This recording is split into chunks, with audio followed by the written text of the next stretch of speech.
Hello ସାଙ୍ଗମାନେ, ମୁଁ ସଞ୍ଜୟ ଗୋଟେ ଛୋଟ ମିନି ବୋଲକୁ ସ୍ୱାଗତ କରୁଛି ସମସ୍ତଙ୍କୁ। ଏଟା ପକି ମୁଁ ଚାଲନି ରୁମ୍ରେ ଦେଖିନି ପକୁଡ଼ି କରିଥିଲା ଭାଇ, ଯେ କି ଅନିଲ ଭାଇ ପକୁଡ଼ି କରିଥିଲା। ତ ମୁଁ ଜଲ୍ଦି ଜଲ୍ଦି ପଟାପଟ ଖାଇ ଦେଇକି ଦୁଇଟା ବାସ୍ ଭାଇକି ଦେଖ, ଭାଇର ଭାଇ ଡ୍ୟାନ୍ସ, ଓ ମାଇ ଗଡ୍।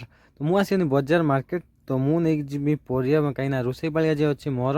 ତ ମୁଁ ଆସିକି ପରିବାପତ୍ର ନେଇକି ମୁଁ ଭାଇ ଚାଲନି ପହଞ୍ଚିକି ଦେଖିଲା ଏବେ ତରକାରୀ ଅଛି ପୁରା ଫୁଲ୍, ଯିଏକି ରାତି ପାଇଁ ହେଇଯିବ।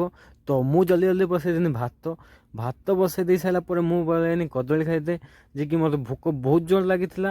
ତ କଦଳୀ ଦୁଇଟା ଖାଇଦେଲେ ଶକ୍ତି ହେବ। ତ କଦଳୀ ଦୁଇଟା ମୁଁ ଜଲ୍ଦି ଜଲ୍ଦି ଖାଇଦେଇ ବସିବନି ମୋ ଭଣଜାର ମୋର ପକୁଡ଼ି ଖାଇଦେ, କାହିଁକିନା ପକୁଡ଼ି କରିଥିଲା ଅନିଲ ଭାଇ। ତ ମୋ ଭଣଜା ରହିଥିଲା, ତ ଭଣଜାର ମୋ ପକୁଡ଼ି ଖାଇଦେ ବସିବନି କୁ ବି ନୁହଁ। ତ ଭାଇ ଏ ପଥର କେହି ବି ଖାଇପାରିବେନି। ମୁଁ ଏବେ ନେଇଛି ବିଟ୍ ଆଉ ଆଳୁ ହେଇଗଲା ଭଜା। ତ ଏଇଠି ବ୍ଲଗ୍ଟି ଶେଷ କରୁଛି। ରହିଲି, ଜୟ ଜଗନ୍ନାଥ, ବାଏ, ଗୁଡ୍ ନାଇଟ୍।